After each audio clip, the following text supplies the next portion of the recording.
ఓం శ్రీ గురుభ్యో నమః. ఓం శ్రీ పరమాత్మనే నమః. జై శ్రీకృష్ణ. కర్మజం బుద్ధియుక్తా హి ఫలం త్యక్త్వా మనీషిణః జన్మబంధ వినిర్ముక్తాః పదం గచ్చన్త్యనామయం. 51వ శ్లోకం యొక్క భావాన్ని పరిశీలించినట్లయితే, అర్జున, జ్ఞానులు సమానత్వ బుద్ధిని కలిగి ఉండి జనన మరణ చక్రంలో బంధించే కర్మఫలములపై మమకారము ఆసక్తులను త్యజించి ఉంటారు. ఇలాంటి దృక్పథంతో పనిచేయటం వలన సమస్త దుఃఖములకు అతీతమైన స్థితిని పొంది ఉంటారు కూడా.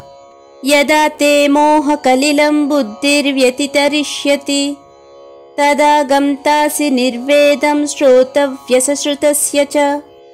52వ శ్లోకం యొక్క భావాన్ని పరిశీలించినట్లయితే, అర్జున, మోహమనే ఊబి నుండి నీ బుద్ధి బయటపడినప్పుడు మాత్రమే నీవు ఇప్పటి వరకు విన్న దాని గురించి, వినబోయే దాని గురించి వైరాగ్యం కలిగి ఉంటావు.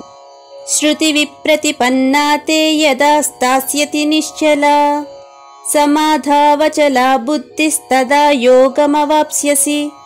53వ శ్లోకం యొక్క భావాన్ని పరిశీలించినట్లయితే, కామ్య కర్మ కాండలను చెప్పే వేద విభాగాల వైపు ఆకర్షితం కాకుండా నీ బుద్ధి ఎప్పుడైతే భగవంతుని ఎందే నిశ్చలంగా ఉంటుందో అప్పుడు సంపూర్ణమైన యోగస్థితిని పొందేదువు అర్జున. అర్జున ఉవాచ స్థితప్రజ్ఞస్య కా భాషా సమాధిస్తస్య కేశవ స్థితదీః కిం ప్రభాషేత కిమాసీత వ్రజేత కిం. 54వ శ్లోకం యొక్క భావాన్ని పరిశీలించినట్లయితే, అర్జునుడు ఆ శ్రీకృష్ణ పరమాత్మునితో ఇలా పలికెను: ఓ కేశవ, భగవద్ధ్యాసయందు మాత్రమే స్థిరంగా ఉన్న వారి లక్షణాలు ఏమిటి? జ్ఞానోదయం అయిన వ్యక్తి ఎలా మాట్లాడతాడు, ఎలా కూర్చుంటాడు, అలాగే ఎలా నడుచుకుంటాడు? శ్రీ భగవానువాచ ప్రజహాతి యదా కామాన్ సర్వాన్ పార్థమనోగతాన్ ఆత్మన్యేవాత్మనా తుష్టః స్థితప్రజ్ఞస్తదోచ్యతే. 55వ శ్లోకం యొక్క భావాన్ని పరిశీలించినట్లయితే, శ్రీకృష్ణ భగవానుడు ఈ విధంగా పలికెను: ఓ అర్జున, మనస్సుని వేధించే అన్ని స్వార్థ ప్రయోజనాలను, ఇంద్రియ వాంఛలను త్యజించి ఆత్మజ్ఞానంలో సంతుష్టుడైనప్పుడు మాత్రమే ఆ వ్యక్తిని స్థితప్రజ్ఞుడు అని అంటారు. దుఃఖేష్వనుద్విగ్నమనాః సుఖేషు విగతస్పృహః వీతరాగభయక్రోధః స్థితధీర్మునిరుచ్యతే. 56వ శ్లోకం యొక్క భావాన్ని పరిశీలించినట్లయితే, అర్జున, దుఃఖముల మధ్య కలత చెందిన వ్యక్తి, సుఖముల కోసమే ప్రాకులాడే వ్యక్తి, మమకారము, భయము మరియు క్రోధములను విడిచిన వ్యక్తిని స్థితప్రజ్ఞుడైన ముని అని అంటారు. యస్సర్వత్రాణభిస్నేహస్తత్తత్ ప్రాప్య శుభాశుభం నాభినందంతి నద్వేష్టి తస్య ప్రజ్ఞా ప్రతిష్ఠితా. 57వ శ్లోకం యొక్క భావాన్ని పరిశీలించినట్లయితే, ఎవరైతే అన్ని పరిస్థితుల్లో మమకారం లేకుండా ఉంటాడో, సౌభాగ్యానికి హర్షము నొందకుండా మరియు కష్టాలకు కృంగిపోకుండా ఉంటాడో అతనిని పరిపూర్ణ జ్ఞానంతో ఉన్న ముని అని అంటారు అర్జున.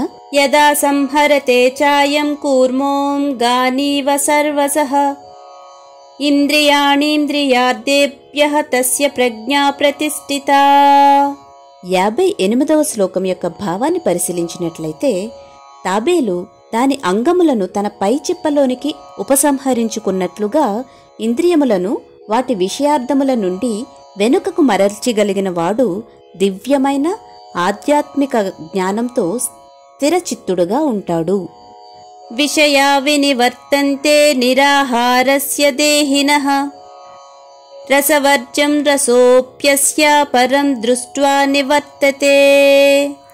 59వ శ్లోకం యొక్క భావాన్ని పరిశీలించినట్లయితే, అర్జున, సాధకులు తమ ఇంద్రియములను వాటి భోగ వస్తు విషయముల నుండి నియంత్రించినా కానీ ఇంద్రియ విషయముల మీద రుచి ఉండిపోతుంది.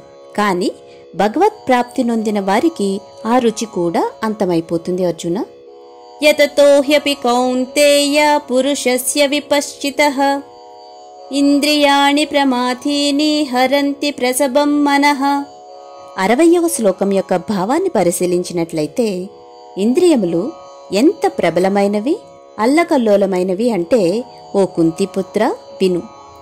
వివేకము కలిగి స్వీయ నియంత్రణ పాటించే సాధకునికి మనసుని కూడా బలవంతంగా లాక్కొని పోగలదు.